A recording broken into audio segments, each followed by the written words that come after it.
In the week before their first election, Jimmy Scafati and Johannes Machine are campaigning from door to door. They're working to support Titus Mafolo, a leader in the African National Congress. He hopes to represent this district. Johannes and Jimmy are tireless campaigners, and they're proud to be working for their country's future. It hasn't always been this easy. Johannes and Jimmy have had to fight for this right, in the schools and on the streets, as their parents and their grandparents fought before them. And there are some in South Africa who still reject this election, who believe that different races must be kept separate, by force if necessary, for South Africa to remain united, and for the country to stay peaceful. New ways of thinking will have to be found.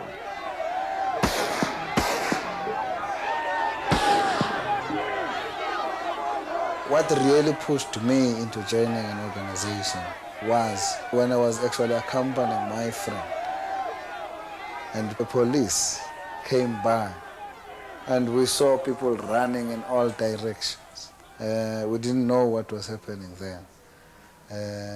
We stood by, we did not join those who were running away. And my friend was shot dead in front of me, next to me. And I could not believe it. One, it was my first experience seeing a person dying violently in front of me. I've heard stories before of violent deaths, but that actually moved me more than anything else. And it was on that day that I actually finally took a decision that both in person, I will now begin actively involved in organizational work and ensure that this comes to an end and peace, so that there should be peace in our country.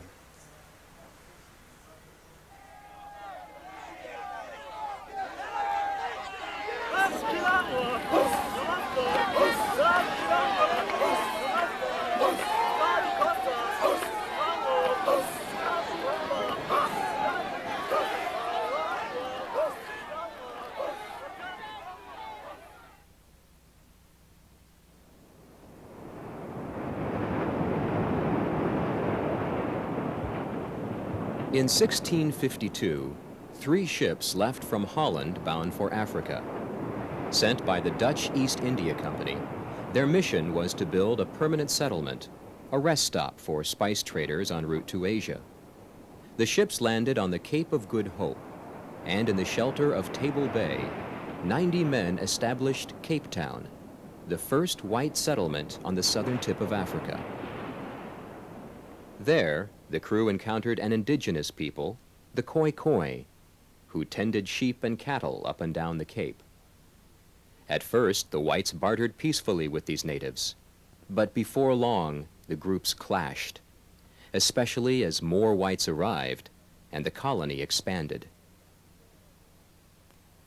The idea, of course, at that time, brought about by the Calvinist attitude of the Dutch who initially settled, was one where we shall bring Western civilization and Christianity above all to these black heathen.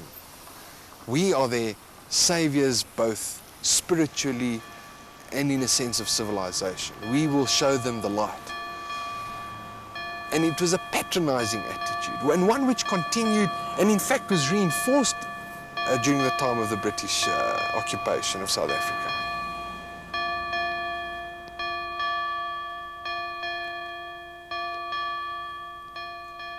The wars that took place in Europe, the result was that the Dutch lost the wars and as a result lost the colony. The British, having won the war, then took over the colony, the Cape Colony.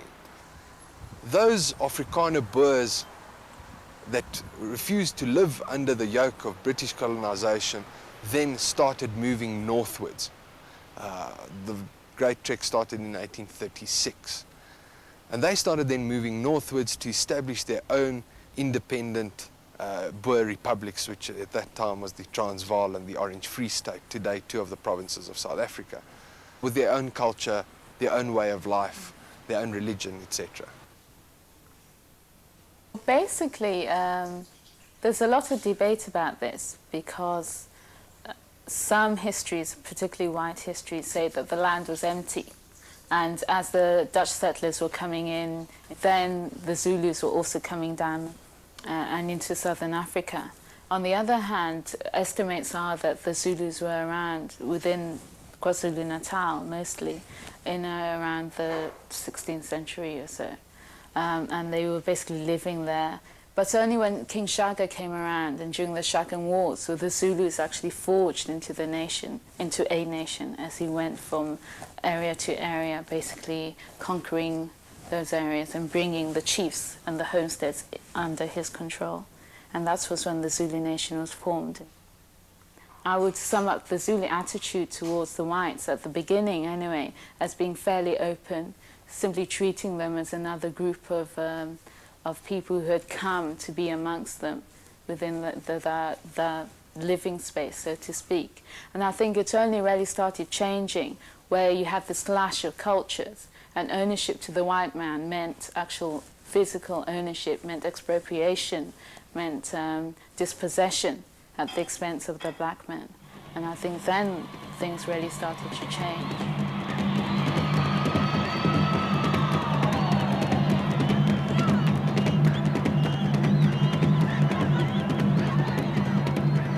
White people came here and they conquered and assumed that they had the right to ownership of the land.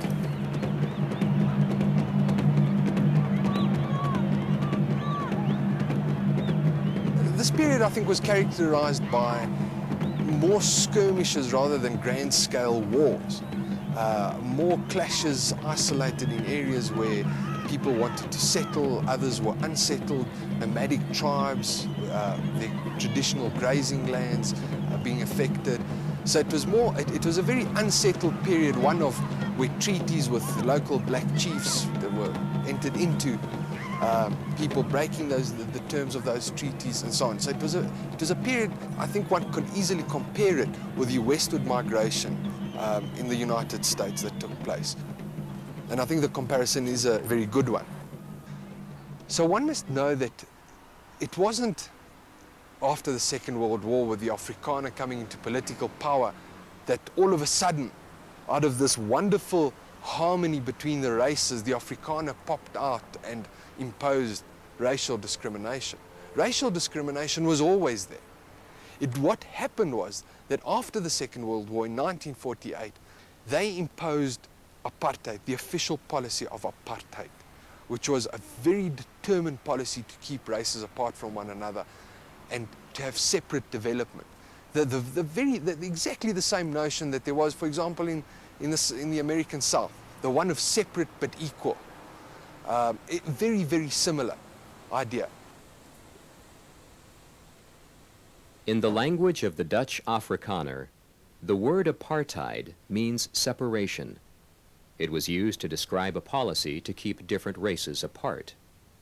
In theory, each race would be treated equally, free to grow and develop along its own separate lines. But in practice, separate never was equal. And apartheid was used to justify an inhumane policy of racial discrimination.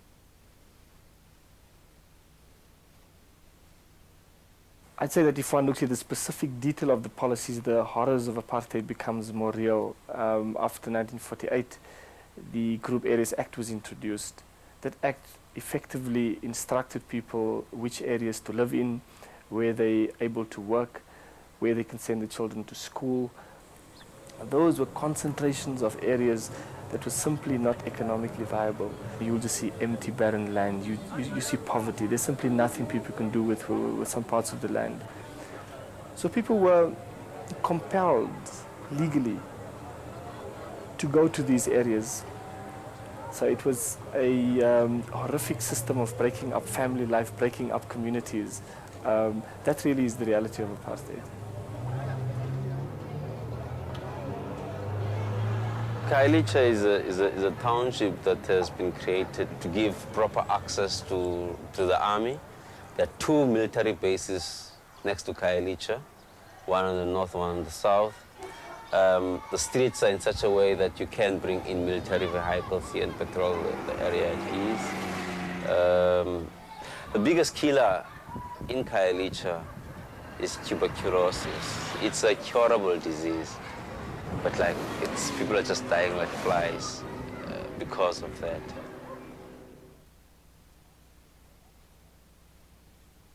In South Africa, during the 1960s, African people were forced to have passes. If they wanted to move from one area to another area, they had to have a pass to be permitted to do so, and they had to show this pass to the police. This was the most hated and repressive law in the country. It restricted people, in the sense that a black man was only allowed to be in certain areas at certain times.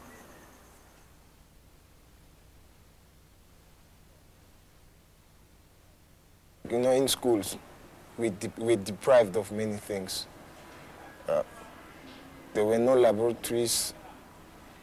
Libraries had no books, you know. Books were few. We had to pay school fees higher than other people, you know, were paying. White schools were a lot more subsidized, funded. The standard of education in white schools was a lot higher than in black schools. Bantu education was a deliberate attempt to restrict the level of education which was accessible to black people. The plan being that black people should not go into professions, should not go into technical jobs, so that these sort of jobs would be reserved for white people all the time.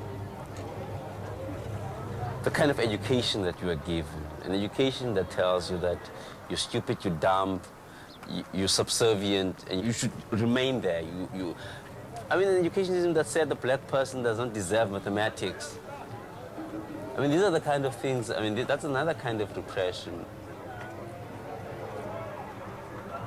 Just because we never had electricity at our schools, then we had to use a candle to make light so that we should be able to study in the evenings. Because by the time our houses, they didn't have electricity.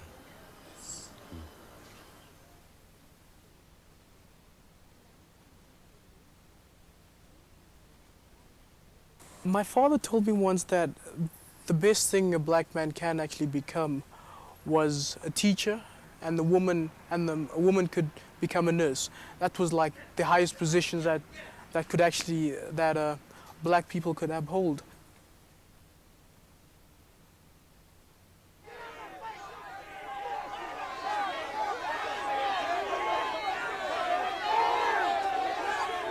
My parents, there was frustration, firstly, because they knew they could do nothing because they had no basic political rights. You could actually do nothing because once you voice your opinion, the South African police would be there to clamp you down and to just shut you up. So they would take you away, they would shoot you, it's just mass brutality. It's incredible what they actually did to people.